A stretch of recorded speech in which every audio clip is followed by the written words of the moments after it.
2 Timóteo, capítulo 1, versículo 16 até o versículo 18. A palavra de Deus diz assim: conceda o Senhor misericórdia à casa de Onesíforo, porque muitas vezes me deu ânimo e nunca se envergonhou das minhas algemas. Antes, tendo ele chegado a Roma, me procurou solicitamente até me encontrar. O Senhor lhe conceda, naquele dia, achar misericórdia da parte do Senhor. E tu sabes melhor do que eu quantos serviços me prestou ele em Éfeso. Amém. Pai, estamos diante da Tua Palavra, lemos a Tua Palavra e agora queremos entender, queremos receber do Senhor direção, palavra de alimento espiritual, verdade que liberta é a Tua Palavra, que ela fale ao nosso coração, tudo aquilo que precisamos ouvir. Estamos aqui, Pai, de coração aberto para ouvir a Tua voz e é isso que te pedimos em oração. Fala conosco. Não viemos aqui ouvir a opinião dos homens, nem as filosofias do mundo, mas a palavra que procede do Senhor. E para que ela seja ministrada, eu entrego a minha vida em Tuas mãos, pedindo graça e misericórdia e clamando mais uma vez pela unção do Espírito Santo, para que debaixo desta unção Tua palavra seja ministrada e toque nos nossos corações. Oramos juntos por isso, em nome de Jesus. Amém. Graças a Deus. Podem sentar. Amados, o apóstolo Paulo, escrevendo aqui ao seu discípulo Timóteo, a sua segunda carta, não é? São duas cartas registradas na Bíblia que ele escreve a Timóteo, e aqui no finalzinho do primeiro capítulo, ele fala de um homem chamado Onesíforo, não é? Que o ajudou, que colaborou com ele, não é? E ele está grato por aquilo que aquele homem fez em prol do reino de Deus, em prol do seu ministério. Ele está agradecido a esse homem, e porque esse homem o ajudou, esse homem o animou.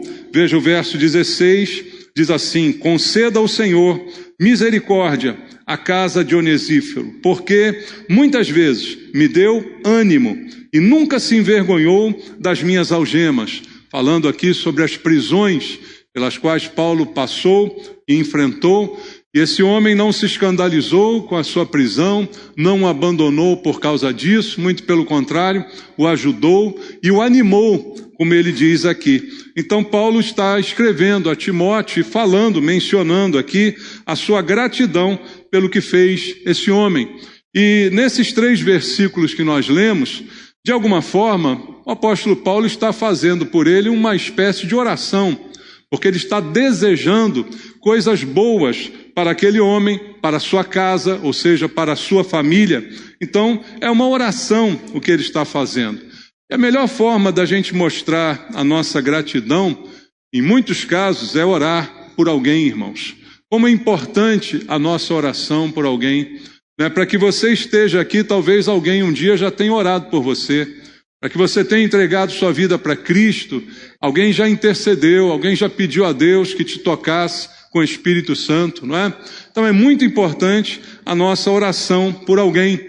E é como se a gente pudesse dizer, olha, o que é bom fica melhor com oração. Nunca é demais, não é? Nunca é o suficiente, nós todos precisamos de oração. Mas nessa oração feita por Paulo aqui, ele revela alguns aspectos importantes e interessantes que eu quero chamar a atenção, lendo junto contigo alguns detalhes desta sua oração. Veja o que ele diz no versículo 18. O Senhor lhe conceda, naquele dia, achar misericórdia da parte do Senhor. Uma breve oração. Ele está pedindo a Deus que Deus conceda àquele homem, à sua família, naquele dia, que ele encontre misericórdia da parte de Deus. Esse é o pedido do apóstolo Paulo. E ele menciona aqui essa expressão, naquele dia. Que dia é esse que Paulo está falando? De que dia ele está aqui fazendo alusão? Não é um dia descrito aqui por ele, porque ele entende que falar dessa forma já seria o suficiente para que todo cristão entendesse do que ele estava falando. Quando ele se refere àquele dia, ele está falando ao dia do Senhor. Ele está falando sobre o dia da volta de Cristo, sobre o dia em que todas as coisas serão julgadas, não é? Sobre o dia em que tudo será revelado, em que nada em oculto ficará encoberto, mas tudo virá à tona. E é sobre esse dia que ele está falando na sua oração e pedindo a Deus que Onesíforo seja abençoado nesse dia. E aí a reflexão que eu faço, será que nós também pensamos a respeito deste dia? Veja, Paulo há tantos anos atrás já contemplava esse dia, já ansiava pela vinda do Senhor, pelo dia do Senhor, e ele faz essa menção na sua oração. E será que a gente pensa nesse dia de alguma maneira? Se a gente pensar sobre esse dia, o dia do Senhor, que ninguém sabe quando é, que ninguém pode prever a data, que ninguém pode fazer algum tipo de prognóstico, se nós apenas pensarmos nesse dia e imaginar, sei lá, se for amanhã, se for depois de amanhã, será que nós estamos prontos para esse dia? Será que está tudo em ordem para esse encontro? E aqui a oração de Paulo é bem interessante, porque o que ele pede que Onesíforo tenha nesse dia é misericórdia. Ele pede que ele encontre misericórdia nesse dia. E aí, pensando sobre isso, eu creio que essa é a necessidade de todos nós, encontrar diante de Deus a sua misericórdia. E foi isso que ele nos deu desde o dia da nossa salvação. Desde o dia que nos rendemos a Cristo, achamos da parte de Deus duas coisas importantes, a graça e a misericórdia. A graça, que é o favor que não merecemos, quando Deus me dá algo que eu não fiz por merecer, ou seja, a salvação, que a Bíblia diz é pela fé e não por obras, para que ninguém se glorie ou tire vantagem. Então é um ato de Deus, é um presente, é um dom gratuito de Deus, como diz a Bíblia, e nos foi dado pela graça, porque não havia da nossa parte nenhum tipo de mérito. Mas ao mesmo tempo que a graça nos alcançou também a misericórdia, porque aquilo que merecemos pelos nossos pecados é a condenação. E a Bíblia é clara quando diz que o salário do pecado é a morte. Mas, no mesmo versículo está escrito o quê? O dom gratuito de Deus é a vida eterna.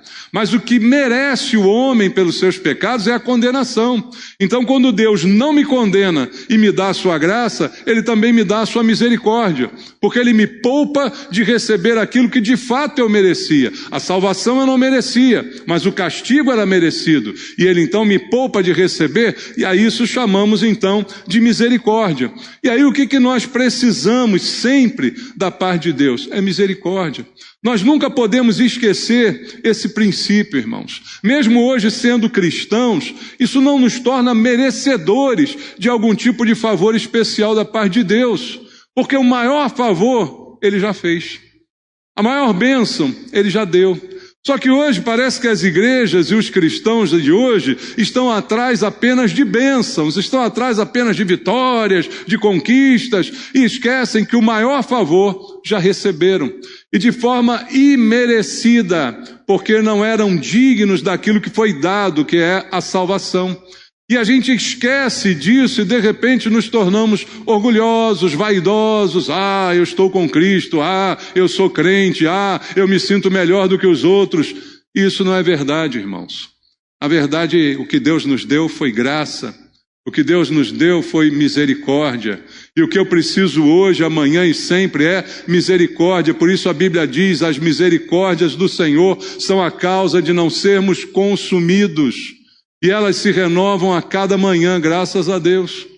Se amanhã Deus não renovar sua misericórdia sobre mim, eu não saio da cama. Então a gente precisa ter esse entendimento, e essa é a razão da oração de Paulo.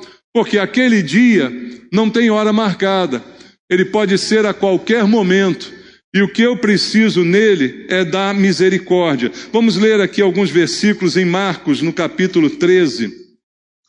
Vamos ler o Evangelho segundo escreveu Marcos, capítulo 13, versículo 32 e versículo 33. Marcos 13, 32 está escrito: mas a respeito daquele dia ou da hora, ninguém sabe, nem os anjos do céu, nem o Filho, senão o Pai. Estai de sobreaviso, vigiai e orai, porque não sabeis quando será o tempo. Jesus mesmo afirmou dessa forma. Nós não sabemos o dia, não temos como prever. Então, é um dia que virá, é uma certeza, mas não há nenhuma previsão sobre ele. Então, a gente precisa estar pronto o tempo todo, e a melhor maneira de estar pronto é estar debaixo da misericórdia de Deus, porque a glória de Deus será a vinda de Cristo para o juízo, como está prometido, como foi anunciado, como é a conclusão do plano total de Deus para a salvação e redenção da humanidade. Então será o último dia, o dia do Senhor. É o último momento, e naquele dia ele será de alegria para alguns e de aflição para outros. Esse é um marco da história da humanidade que ainda está para acontecer. E aí o que Paulo diz na oração por aquele homem que tanto lhe fez bem, ele roga ao Senhor que aquele homem e a sua casa encontrem misericórdia, porque todos precisarão dela. Nenhum de nós pode confiar na própria justiça. Você entende isso, meu irmão? A Bíblia diz que não há um justo sequer. Então eu sou cristão, Deus me justificou, é o que diz a Bíblia. Justificados, pois, mediante a fé, temos paz com Deus. Romanos 5. Então eu fui justificado. Eu não me tornei justo para Deus então me dar algum prêmio. Não, ele me deu graça, ele me deu misericórdia, e com isso ele me tornou justo aos seus olhos, por causa de Jesus Cristo. Então, essa é a nossa condição. Se essa é a nossa condição, o que eu tenho que apresentar para Deus? Como uma obra, como uma conquista, como um feito que possa me poupar naquele dia. Eu não tenho nada além do sangue de Cristo sobre a minha vida, além do sacrifício que ele fez por mim. Então o que eu vou apresentar é isso, não é uma obra, não é uma justiça, porque não há justo sobre a terra, e muitos vão tentar alguma coisa e não vão encontrar nesse dia, porque não terão sobre as suas vidas a marca de Cristo, o sangue de Jesus, a purificação, o perdão. E aí aquele que não tem misericórdia vai entregar o que naquele momento?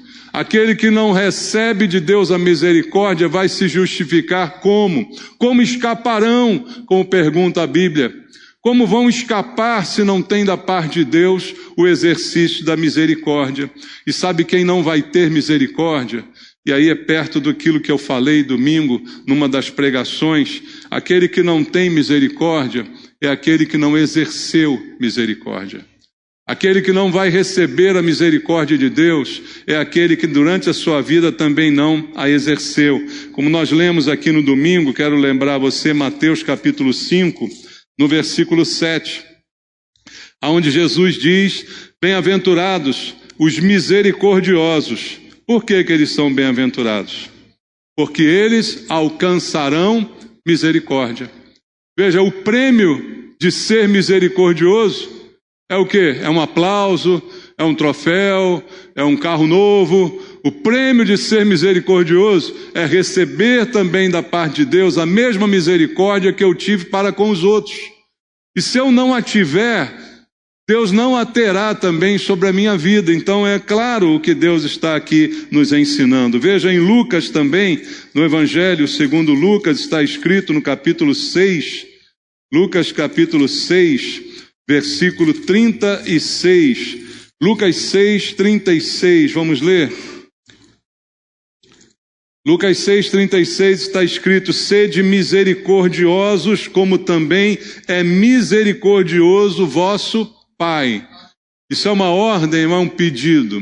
Deus está ordenando, Jesus está dizendo: seja assim, porque o Pai é misericordioso contigo. Então você seja misericordioso com os outros, porque naquele dia o que você e eu precisamos é de misericórdia. Por isso a oração de Paulo para que Onesíforo encontrasse misericórdia. E misericórdia é diferente de pena. Ter misericórdia de alguém não é ter pena de alguém. Vamos ler um texto que está aqui em Tiago, na carta do apóstolo Tiago, no capítulo número 2, no versículo 13. Diz assim: porque o juízo é sem misericórdia para com aquele que não usou de misericórdia. A misericórdia triunfa sobre o juízo. Prestou atenção nisso? O juízo, a justiça seria feita se eu fosse condenado, porque merecia pelos meus pecados. Essa é a situação de toda a humanidade. Mas por agir Deus com misericórdia, ela triunfa sobre o juízo, como aqui está escrito. E essa é a misericórdia que eu preciso exercer sobre a vida dos outros. Ser misericordioso não é ter pena de alguém, mas é também não atribuir a essa pessoa a culpa que Deus também não atribui a mim, não é? É não me tornar juiz das pessoas, que muitas vezes é aquilo que fazemos o tempo todo, julgando todo mundo. Mas a misericórdia triunfa sobre o juízo, como diz a Bíblia Sagrada. Então, aqueles que viveram sem misericórdia não receberão misericórdia. Aqueles que viveram e morreram também sem se arrepender não a terão. Veja o que diz Mateus capítulo 9. Mateus capítulo 9, versículo 13. Mateus 9, 13, está escrito: ide, porém, aprendei o que significa misericórdia quero e não holocaustos, ou seja, não sacrifícios. O que Deus quer é misericórdia, pois não vim chamar justos, e sim pecadores ao arrependimento. Esse é o plano da salvação de Deus, não foi chamar justos. Jesus disse: o médico é para os enfermos, não para os sãos. Então ele veio para quem realmente precisa, e quem precisa? Todo mundo. Porque a Bíblia diz em Romanos 3, 23, todos pecaram e carecem da glória de Deus. Não há uma exceção a esse versículo. Todos são pecadores diante de Deus e precisam da sua misericórdia. E ele aqui diz que a misericórdia, ela é mais importante do que sacrifícios. Misericórdia quero e não holocaustos. Deus veio chamar os pecadores ao arrependimento. Mas se o pecador não se arrepende, aí também sobre ele já não há mais oportunidade de misericórdia. Porque a única coisa que o homem tem que fazer para ser salvo, se é que podemos dizer assim, é concordar com Deus a respeito daquilo que Deus diz que ele é, pecador.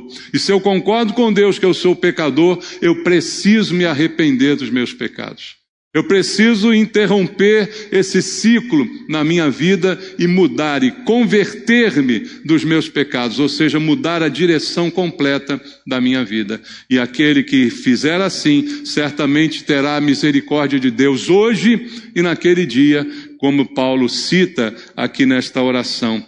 E aqueles que disseram não precisar de misericórdia, esses também não a terão. Há muitas pessoas, irmãos, a quem nós pregamos o Evangelho, falamos da salvação em Cristo, e eu já ouvi tantas vezes a pessoa dizer: mas eu não sou mau, eu não faço mal a ninguém, eu não maltrato nenhuma planta, não é? Eu sou uma pessoa boa, eu sou uma pessoa justa, eu pago os meus impostos, é aquela ladainha toda, né? Ou seja, o que ela está dizendo: eu não preciso de Jesus para me salvar. Eu precisar de misericórdia, porque se eu me acho tão bom, eu preciso de uma medalha, eu preciso de um troféu, de um prêmio de reconhecimento por bondade, né? Eu preciso de uma homenagem a mim. Poxa, quem é que vai falar alguma coisa de mim? Eu sou uma pessoa tão boa. Você conhece gente assim? Essa pessoa também não terá misericórdia. Sabe por quê? Não porque Deus não queira dar a ela misericórdia, mas é porque ela não a quer. Ela não deseja a misericórdia, porque ela simplesmente acha que dela não precisa. E há também um outro grupo que não terá misericórdia, e a gente vai ler agora em segunda carta de Paulo aos Tessalonicenses. Vamos abrir aqui, na segunda carta de Paulo aos Tessalonicenses, ele fala no capítulo 1, no versículo 8 e no versículo 9. Em chama de fogo, tomando vingança contra os que não conhecem a Deus e contra os que não obedecem ao Evangelho de nosso Senhor Jesus, estes sofrerão penalidade de eterna destruição, banidos da face do Senhor e da glória do seu poder. O mesmo Paulo aqui traz uma palavra dizendo esta realidade daqueles que não obedecem ao Evangelho. E aí parece estranho ao ouvido de alguns, porque como o Evangelho é boa nova, né? Como o Evangelho é boa notícia, talvez a gente pense nele apenas como algo legal, que chega na vida, né, como uma oportunidade, como uma das opções que a vida oferece, só que a Bíblia fala da necessidade de obedecer ao Evangelho. Deus é gracioso, Deus é misericordioso, mas Ele exige obediência. Não é, irmãos? Então Ele exige que eu me submeta a Ele, que eu me renda a Ele. Então isso é requerido, e aquele que não obedece ao Evangelho, a Bíblia também diz qual vai ser o seu destino, e aí nesse momento não há misericórdia. Também por quê? Porque ele não a quis, porque ele não a desejou, porque ele não obedeceu aos princípios que Deus estabeleceu. Então, como é que a gente pode se preparar para aquele dia? O dia que Paulo anuncia, naquele dia, o Senhor conceda misericórdia à casa de Onesíforo. Como é que nós vamos nos preparar para aquele dia? Amados, a melhor maneira para que eu não venha temer o futuro é que eu encontre a misericórdia hoje. Eu não preciso temer o futuro se hoje eu estou debaixo da misericórdia. Se hoje eu tenho consciência dessa misericórdia. Porque se ela está sobre mim hoje, também estará naquele dia. Por isso, o caminho para escapar daquele dia, não por mérito, mas por misericórdia, é obedecer ao Evangelho e é se render a Jesus como Senhor. Porque nós hoje estamos no tempo da graça, como diz a Bíblia, e eu leio contigo o texto de Paulo aos Romanos, no capítulo número 5, quando ele diz a partir do versículo 15 até o versículo 21. Todavia, não é assim o dom gratuito como a ofensa, porque se pela ofensa de um só morreram muitos, muito mais a graça de Deus e o dom pela graça de um só homem, Jesus Cristo, foram abundantes sobre muitos. O dom, entretanto, não é como no caso em que somente um pecou, porque o julgamento derivou de uma só ofensa para a condenação, mas a graça transcorre de muitas ofensas para a justificação. Se pela ofensa de um e por meio de um só reinou a morte, muito mais os que receberam a abundância da graça e o dom da justiça reinarão em vida por meio de um só, a saber, Jesus Cristo. Pois assim como por uma só ofensa veio o juízo sobre todos os homens para a condenação, assim também por um só ato de justiça veio a graça sobre todos os homens para a justificação que dá vida. Porque como pela desobediência de um só homem muitos se tornaram pecadores, assim também por meio da obediência de um só muitos se tornarão justos. Sobreveio a lei para que avultasse a ofensa, mas onde abundou o pecado, superabundou a graça, a fim de que, como o pecado reinou pela morte, assim também reinasse a graça pela justiça para a vida eterna, mediante Jesus Cristo, nosso Senhor. Paulo está falando de como o pecado entrou no mundo por um só homem, Adão, que pecou e, portanto, toda a humanidade herdou essa herança maligna do pecado. Mas por um só homem obediente, Jesus Cristo, Deus que se fez carne, habitou entre nós e obedeceu em todas as coisas, ele também reverteu essa condenação. Agora aquele que confia em Cristo é justificado, recebe a justiça. Por isso, onde abundou o pecado, é muito mais abundante ainda a graça de Deus. Está disponível a todo aquele que crê, a todo aquele que se arrepende, que confessa os seus pecados e depende de Deus para perdoá-lo. Isso está disponível para todo mundo. Então hoje, a melhor maneira de eu me preparar para aquele dia é entregar minha vida para Cristo. É render a minha vida a Cristo, não há outra maneira. Não há outra alternativa, Não há outro caso, não há um sacrifício, não há um holocausto, não há alguma coisa que eu possa fazer para comprar um pedacinho do céu. Eu apenas preciso render a minha vida a Cristo, porque é o Espírito Santo de Deus quem opera para que isso aconteça. Vamos ler o que está escrito em João, Evangelho segundo João, capítulo 16, versículo número 8. Diz assim Jesus a respeito do Espírito Santo: quando ele vier, convencerá o mundo do pecado, da justiça e do juízo. Ele já veio. O Espírito Santo já está atuando hoje sobre os filhos da desobediência. Está atuando hoje, convencendo do pecado, da justiça e do juízo, trazendo o convencimento de que toda essa história é verdadeira, que o homem é pecador, que é necessário que haja uma justiça da parte de Deus, que isso não pode ficar impune, porque o pecado precisa de fato ser tratado, então há um juízo e certamente há um pecado. Então Deus está convencendo o mundo do pecado, da justiça e do juízo que é necessário por causa do pecado. Faz isso através do Espírito Santo, tocando no coração do homem, para levá-lo ao arrependimento, para levá-lo a concordar com Deus de que ele precisa dessa graça e dessa misericórdia, porque sem ela não há o que ele possa fazer para escapar da condenação que virá naquele dia.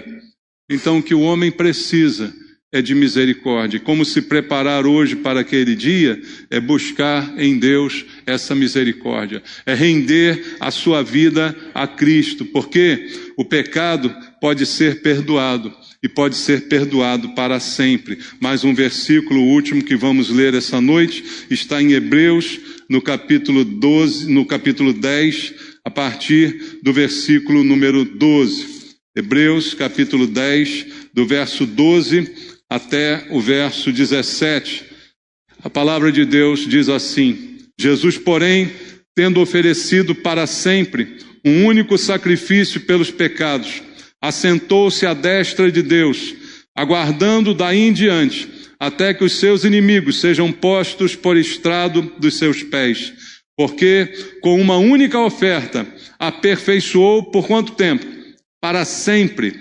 Quantos estão sendo santificados?